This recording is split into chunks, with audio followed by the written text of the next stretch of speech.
Hello everyone, I hope you all are doing well and I wish you all the best कि आपकी जो stock market की journey है, investment की हो, ट्रेडिंग की हो, वो अच्छी जाए और आप अच्छे पैसे कमाओ गाइस स्टॉक मार्केट से। And thank you so much for watching my YouTube channel videos.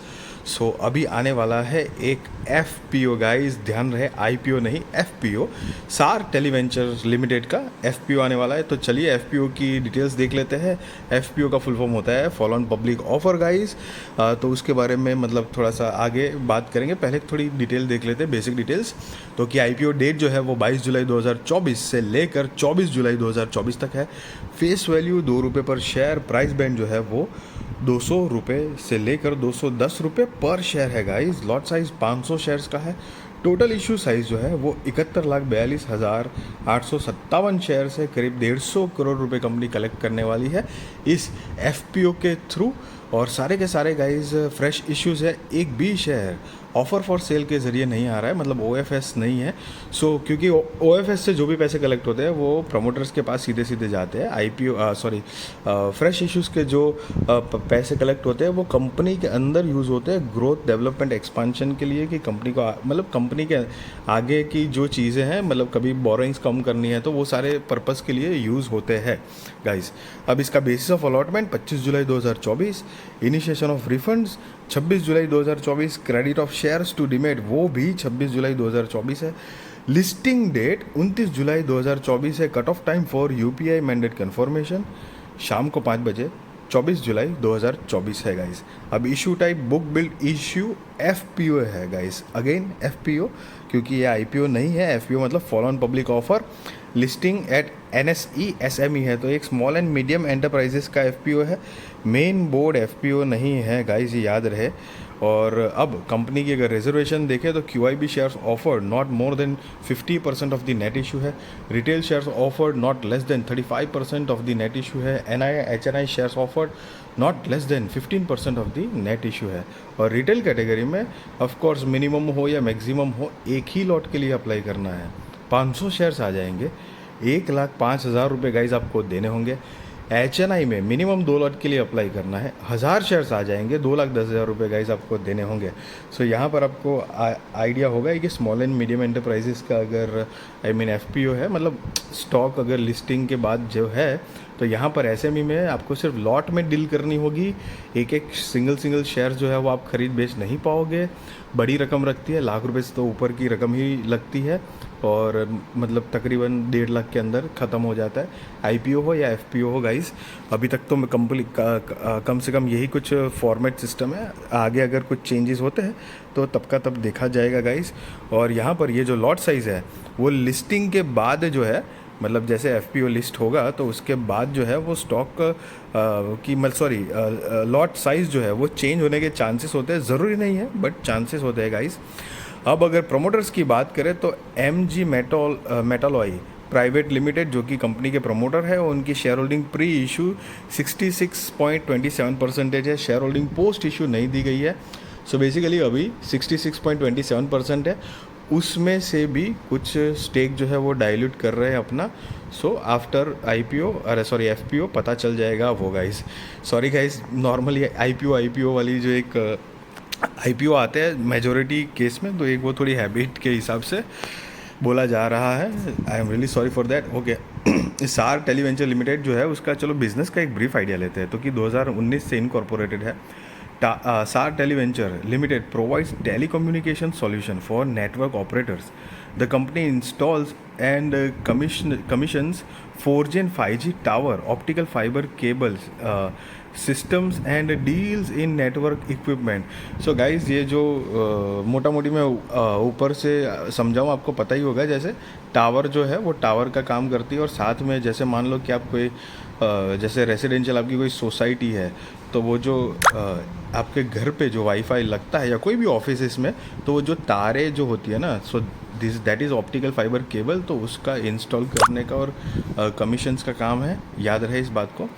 SAR Televenture is registered as an infrastructure provider category with the Department of Telecommunication. The company lease out built sites such as GBT, RTT, pole sites and outdoor small cell, and it also establishes and maintains assets such as dark fibers, right of way, duct space, and tower to grant on a lease, rent, or sale basis the licenses of telecom services. The company offers project management services for laying duct and optic fiber cable, constructing basic transmission and telecom utilities, lease dark fiber, constructing optical fiber network, maintaining duct and optic fiber, and providing optical fiber project turnkey services to telecom network operator, broadband service operator and ISP across Maharashtra. अब 31 मई 2024 के according the company has installed a total of 413 lease towers across various areas in West Bengal, Bihar, Uttar Pradesh, Chandigarh, Odisha, Jharkhand, Himachal Pradesh, Punjab and Andaman Nicobar island. अब company जो है वो कुछ ये ISO certification दिए गए हैं और 3 जनवरी 2023 में the company entered into share purchase of agreement to acquire 100% of equity share capital of SAR Televenture FZE United Arab Emirates from Shura Capital Limited. Our subsidiary is currently involved in laying and installing fiber cable and trading network equipment. As of May 31st, 2024, the company has 38 employees in various department. तो अभी तक 38 लोगों की company की team है guys. अब मोटा मोटी कंपनी बिजनेस क्या जनरेट कर पाती है अगर उसकी बात करें तो यहाँ पर 31 मार्च 2022, 23 और 24 का फाइनेंशियल्स दिया है गाइस. ये सारे फिगर लैक्स में है, मैं आपको करोड़ में कन्वर्ट करके बता रहा हूँ. और चलिए तो 2-3 साल में कंपनी ने क्या प्रोग्रेस किया है वो देख लेते हैं. असेट जो है वो 31 मार्च 2022 के अकॉर्डिंग 4 करोड़ 10 लाख रुपए के आसपास थी, जो कि 31 मार्च 2024 में बढ़कर 266 करोड़ 41 लाख रुपए के आसपास हुई है. रेवेन्यू 4 करोड़ 75 लाख रुपए से बढ़कर 124 करोड़ 16 लाख रुपए के आसपास हुई है. प्रॉफिट आफ्टर टैक्स जो कि 3 लाख रुपए के आसपास कुछ था, जो 15 करोड़ 66 लाख रुपए के आसपास हुआ है. नेटवर्थ नेगेटिव थी 7 लाख, जो कि बढ़कर 71 करोड़ 80 लाख रुपए के आसपास हुआ है.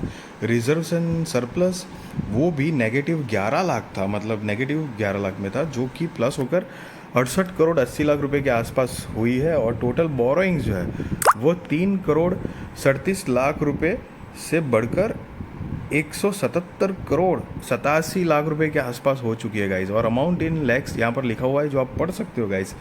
सो गाइज यहाँ पर एक बात ज़रूर है, जो कंपनी का फाइनेंशियल्स है तो रेवेन्यू, प्रॉफिट आफ्टर टैक्स, ये सारी चीज़ों में मतलब 2-3 साल ही में बहुत ज़्यादा ड्रास्टिकली एक ग्रोथ दिखाई दे रहा है.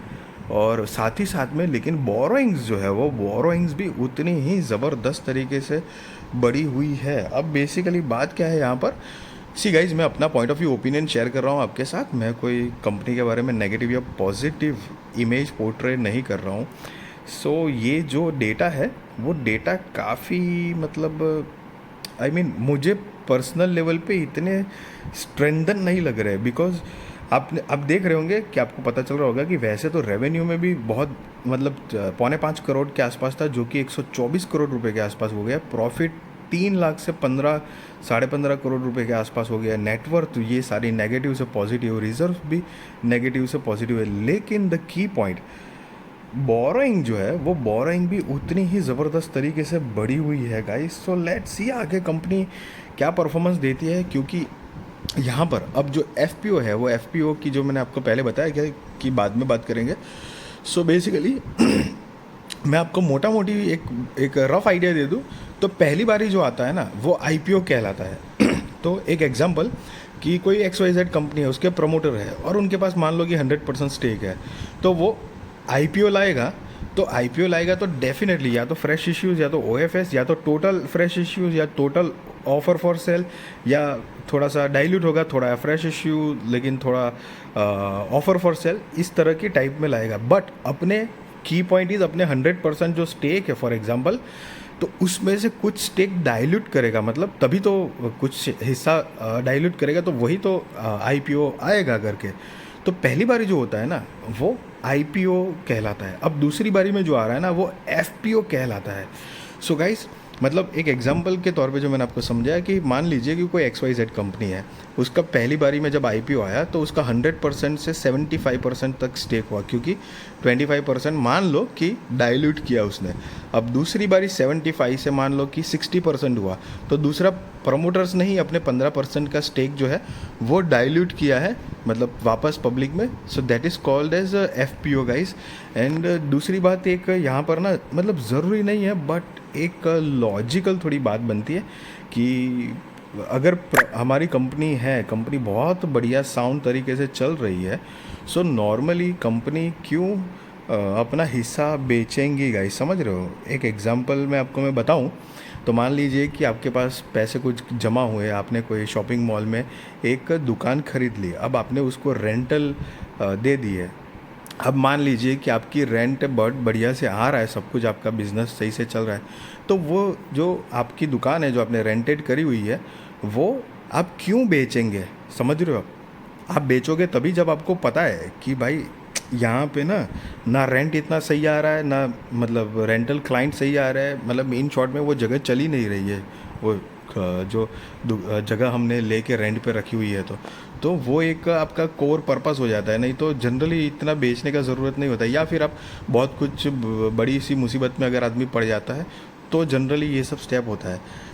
मतलब ज़रूरी नहीं है बट लॉजिकली एक बात बता रहा हूँ, तो उस हिसाब से देखें, क्योंकि यहाँ पे बिज़नेस प्रोफाइल भी बहुत साउंड लग रही है, FPO भी आ रहा है, और मतलब जो स्टेक है उसमें से भी डाइल्यूट करना चाह रहे हैं, तो थोड़ा सा ना आई मीन इतना स्ट्रेंथन पर्सनल लेवल पे मुझे नहीं लग रहा है। मैं अपना point of view guys share कर रहा हूँ। सी, मैं आपको कोई बाय और सेल रिकमेंडेशन नहीं दे रहा हूँ, ना ही मैं आपको ये बता रहा हूँ कि आप IPO में अप्लाई करो ना करो, that is depend on your risk research, financial advisor को पूछ कर करना। बट द थिंग इज़ कि एक ना आपको जब भी कुछ ऐसा हो तो एक आई मीन कुछ ऐसे लॉजिक से आपको कुछ चीज़ें ऑब्जर्व करनी चाहिए जो रियल लॉजिक है, जो मैंने आपको अभी एक वो दुकान के एग्जांपल से समझा है आपको।